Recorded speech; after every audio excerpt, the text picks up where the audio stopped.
I'm joined by Sir Patrick Stewart, star of stage and screen, one of the UK's most celebrated actors, and most importantly, of course, Chancellor of the University of Huddersfield. It's a job you take very seriously. Why did you take the role, and why do you sort of throw so much weight behind it? I had been living in Hollywood, in Los Angeles, for nearly 17 years. And for a long time I was very happy there. I went there unexpectedly. I was not looking to work in Hollywood at all. I was very content with my life in theatre in the UK. But as an absolute fluke, I was interviewed and finally cast in a television series, Star Trek: The Next Generation. Of course. And I fully intended to see that job out and go home, but then one thing led to another, including a marriage, and I came to realize that my life was revolving almost exclusively around the United States, not just California, but New York too, and Washington and other places where I worked, Minneapolis. But over time, I became less and less charmed with the idea of living in Los Angeles. And I had been invited back to the West End of London to do a production of The Master Builder. It was the first time I had been asked back to do anything in London in the, 15 years that I'd been away. So it was a big deal for me. And everything about that visit was the incredibly hot summer. I think it was 2003, that amazing record-breaking summer. And we rehearsed in a beautiful place in Knightsbridge. The theatre we were in on St Martin's Lane was gorgeous. The weather was wonderful. There was cricket on the television instead of basketball or baseball. And during this time, I got a letter from the Vice-Chancellor, the then Vice-Chancellor, John Tarrant, of the University of Huddersfield. I'm not even sure that I was aware there was a University of Huddersfield. But he asked if he could meet me in London, and we had lunch together. Mm-hmm. And basically he had one question, which was, if you were formally asked, would you consider becoming the Chancellor of the University? This came as a huge shock to me. I thought they were going to ask me to come and do some promotion or master classes, you know. And I took no time to think about it at all, because the experience I was having back in the UK, coupled with the fact that the approach was being made by the university in the neighbouring large town close to where I grew up, was of such serendipity to me, because not only was I homesick for the UK, but I had found increasingly that my disconnection from the north of England and the region that I grew up in was becoming intense. And so the idea to be reassociated with it through an establishment of higher education instantly seemed perfect to me. There were a couple of other reasons. I'm a secondary modern school boy. I left school at 15. The only higher education I had were the 2 years of acting training, which can hardly be said to be especially academic. I could only go to drama school because the West Riding County Council, as they then were, gave me a grant. No conditions tied to it. I didn't have to repay anything. But when I went for my interview in Wakefield, one of the councillors on the committee said to me, "So, Patrick, tell me this. If we give you this money, what good is it going to do Wakefield in the West Riding if you go off to be an actor? We're never going to see you again." And, well, what I came up with, of course, was 17-year-old bullshit, and I talked about, oh no, what I'd like to do is to come back and work in the West Riding and maybe work with young people and so forth. Well, they gave me the grant. In fact, they gave me a county major scholarship, and I never went back to do that. And this had always been sitting uncomfortably with me. And coming back to the university, of course, was the perfect way of answering the question of that now long gone councillor. And there was a delightful irony, not to say charm, about the idea of returning to the West Riding of Yorkshire, having been kicked out of secondary modern school at 15 years and 2 days, to return as Chancellor of the local university appealed to me. There was a drama about it as well that I really liked. And you took the job straight away, or did you have any stipulations as to how that role might work? I did have a stipulation, yes. I had one, which was that I had no interest in being a celebrity status symbol for the university. I didn't want to be paraded out on important days just to show my face and then disappear back to London or New York or Los Angeles, wherever. I wanted to be engaged with the university, with the campus, with the students. And that if they felt they didn't want that or couldn't do that, then they should look for somebody else. But they seemed happy to agree to that. I didn't know what my engagement would be at that time. Of course, now that I'm in, I think, my 10th or 11th year as Chancellor, I have a very strong sense of what my engagement is and what it could be if only I had more time to spend on it. And who was it that sort of convinced you that this was the right role for you? Was it the VC sort of meeting you down in London that swung it, or did you sort of have a sense of what the university as a whole, wanted from its Chancellor? I did by the end of the lunch, but one piece of information that he gave me that was very significant was that my name had come up in the discussions of finding a new Chancellor because I had been the first choice of the student body. And even though I suspect that it had more to do with Star Trek and X-Men, perhaps, than it had to do with my academic abilities to be a Chancellor, I was charmed by that. And what interested me was that the university was listening to the student body as well and saying, all right, if that's who you're interested in, let's talk to him. And it was the tipping point for me. You mentioned you're very keen to be engaged. One of the reasons we're talking now in Miami at Going Global, the British Council event, is because you're speaking at the launch of the 100 under 50 World University Rankings. Huddersfield, of course, established as a university in 1993, very, very much under the age of 50. What is it, do you think, that these sort of younger universities, some of the strengths they have, the advantages they have maybe over the old guard? Well, although I am a great respecter of tradition, the one thing that new universities are not is defined by history and by tradition. So much more seems possible. They can take risks, they can be adventurous without attracting the attention of the Sun newspaper. They can be bold and creative in what they do. Huddersfield has only been a university for perhaps 20 years, thereabouts. But it has been an educational institute for very much longer. I think back in the 1830s, it was created as a mechanics institute. The purpose of it being to give further educational opportunities to not just working class teenagers, but older, mature students who wanted to improve themselves by getting a quality education.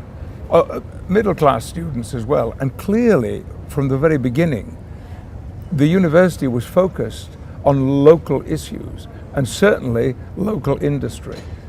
And for that reason, of course, things like engineering and textile design have always played an important part in the university and play an extremely significant part today.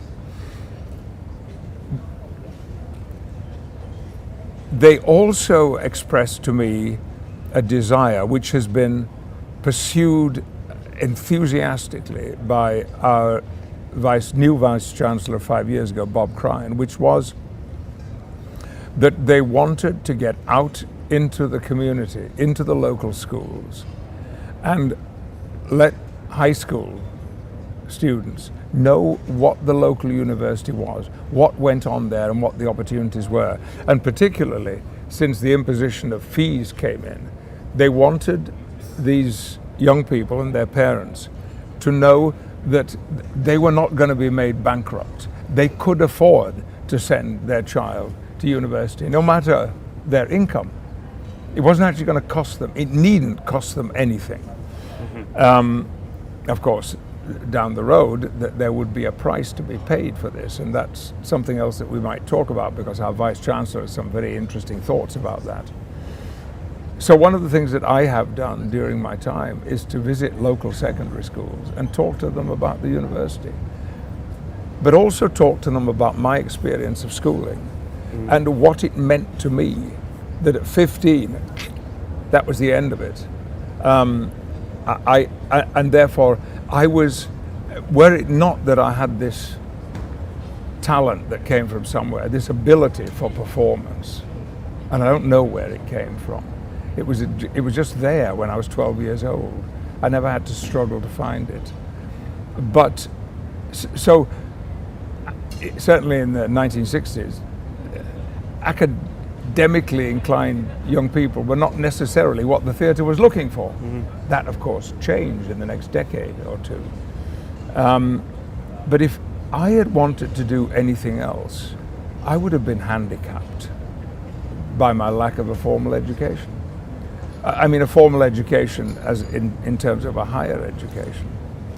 What's it like in the acting community now? You say perhaps then it wasn't looking for an academic background. I know in a previous interview with the Times Higher you said your good friend Sir Ian McKellen ribbed you a little bit because he was Cambridge, I believe, and you, as you say, dropped out at 15. Is that common in the acting community in general, to have sort of cliques, or the Oxbridge types and those who dropped out? Is it talked about? It was the idea of there being a kind of Oxbridge Mafia. Yes, it was talked about a lot at one time. Quite how it is now, I don't know, because I spent so much time working in the United States and not necessarily working with young actors or actresses, directors who have come out of the Oxbridge system. But at the time that I joined the Royal Shakespeare Company, when, by the way, it has been clear to me for a long time, the best part of my education began in that January day in 1966, because these two things are connected. Because I was cast in one season of the Royal Shakespeare Company at Stratford-on-Avon by Peter Hall, a Cambridge graduate, and by John Barton, a Cambridge graduate and fellow. That very shortly I was going to become one of a group of actors who worked regularly with Trevor Nunn, a Cambridge graduate. And then the up-and-coming young stars were Derek Jacobi and Ian McKellen, Cambridge graduates. And there was indeed a sense that if you had not had that level of education, that you were, to a certain extent, in danger of being sidelined. I actually don't think it actually functioned, but in the green room, in the pub, after a performance, you'd hear muttering, certainly from older actors, about these bloody smart asses from Oxford and Cambridge.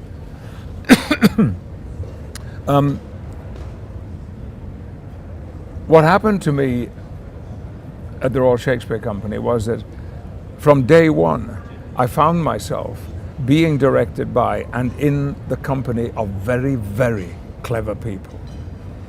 My first day's rehearsal was on the first scene of Henry IV Part 1. I think there are maybe 6 characters in that scene. And I was expecting, as I had always done on the first day of rehearsal when I was working in rep in regional theatre, that we'd be up on our feet, blocking out the scene, blocking the moves, and starting to act and perform. Instead, there was a circle of chairs, and we were all seated in these. And the director talked about the scene and talked about its meaning in the overall picture of the play. And he talked, and he talked, and he talked. And this was like a 2-page scene, not much to it. And when he'd finished, he turned to the actor on his left and said, I think it was Tony Church, who was playing Henry IV. Tony, what thoughts do you have? And Tony Church, who was, by the way, a Cambridge graduate, he talked and talked and talked and talked. And then the actor on his left, he then came in, and to my horror, I realized they were going around the circle, and eventually it would end up with me. And I didn't think anything.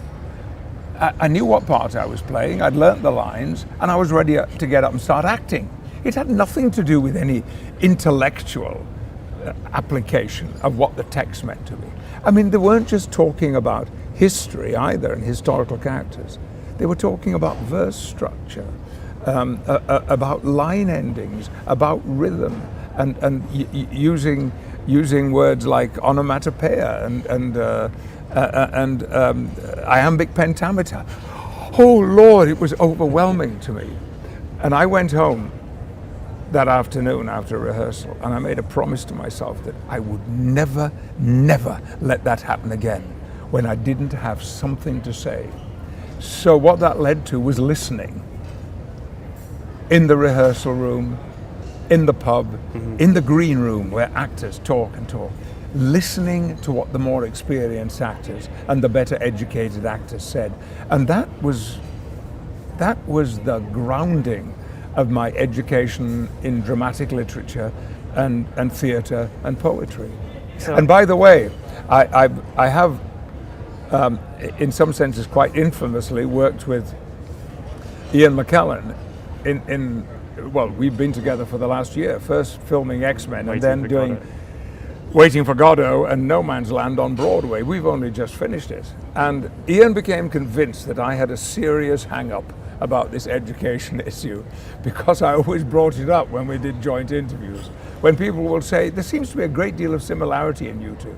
And we would talk about the similarities, both being Northerners, both loving acting, both of us having a passion for Shakespeare, both of us wanting to join the Royal Shakespeare Company and so on. But I would always bring up, but there is one huge difference. I left school at 15 and he graduated from Cambridge already as a young star actor. You know. Do you wish you'd gone to university? I seriously think about seeing if anybody would take me on now. Because I think when I was a teenager, it would have been wasted on me. I just didn't have the background to absorb the amount of information and material that students do at university. You know, these days when a kid turns up on his first day at university, the last 4 years of his life have been so structured academically that there is hardly any differentiation between his high school and his university life. I couldn't have done it, but only last week I was saying to my wife, because I'd been sitting around listening to some clever people talking about literature at a dinner party, and I said, wouldn't it be marvelous? I don't want to do the Open University. I want to go back to school and spend 3 years. I think it would be, you know, doing an English language, English literature degree. Because I can think of nothing better. I do not have enough time in my life to read great works. I try to whenever I can, but that really isn't the time. But to have to do it, to spend 8-10 hours a day doing that, feels to me like the most wonderful gift, if it could come my way. Unfortunately, I keep getting offered these acting jobs. I should turn them down, of course, but it's very hard to do that. We're in Miami, of course, very wonderful place to come and visit. It sort of plays into the internationalisation of education, particularly getting students to study in different parts of the world. What's your view on that? It's a very, very positive one, and it's a view that I share with Bob Crine, our Vice Chancellor. Overseas students have had an exciting impact on the life of our campus, and here's a really significant thing, on the town as well. Huddersfield is blessed in that our campus is growing and developing right in the heart of Huddersfield. And so our students are part of the community. They're not somewhere far out in the neighborhood and they have to come into Huddersfield if they want to get to know the town. They're there. There's a popular belief these days that everywhere in the world is becoming the same. You see in the same shops, the same stores, you eat the same food and so forth. Of course, it's absolutely not true. I've been very fortunate in the last few years to work in Israel, Mexico, Germany, Canada, Austria. And when you have a job in a country, everything looks quite different. And it's the same if you're a student. You're engaged with the society that you're in. You get under the superficial carapace of a society to get to know it from the inside. And understanding and the growth of understanding in one's neighbors, maybe even perhaps for a while to walk in the shoes of someone from a completely different country from yourself, to be listening to a different language all the time, is expanding someone's experience of the world. But largely, and this is the feedback that we get at Huddersfield, it is enlarging the individual, making them a richer person, because they have to see things from another point of view.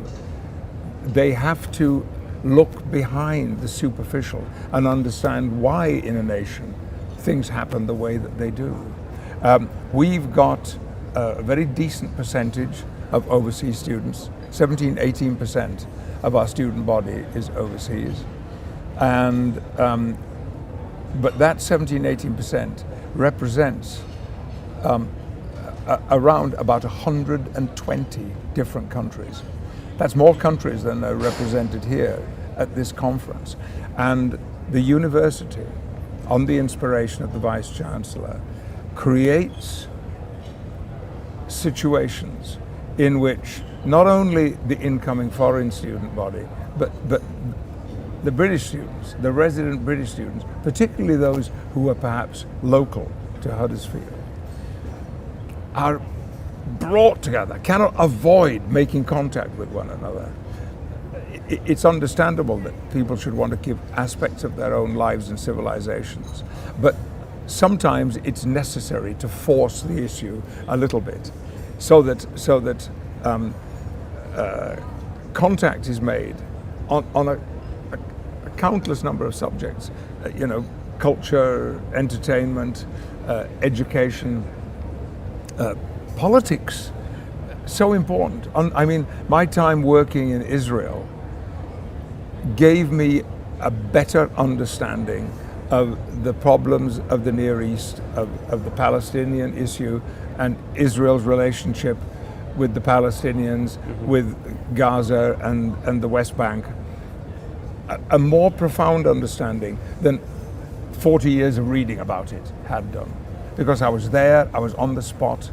I realized that in the space of a few hours, I could drive from the Mediterranean to Jordan, and I'd never quite taken that concept in, that Israel is a really narrow country with the ocean on one side and hostile nations on the other side, and north and south.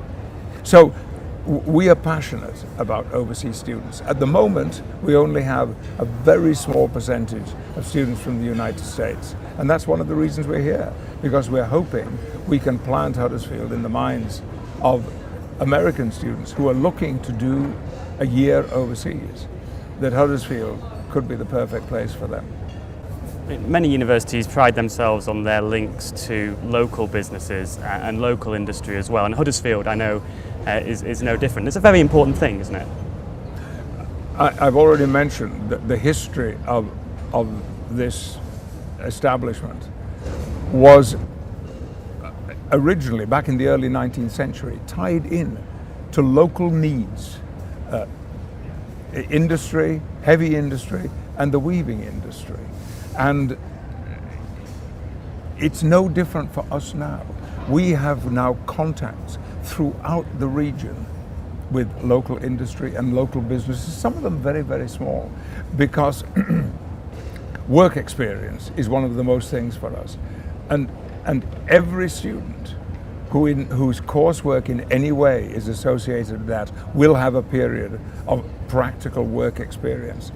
And that's one of the reasons why we have an extraordinary record for student job placement.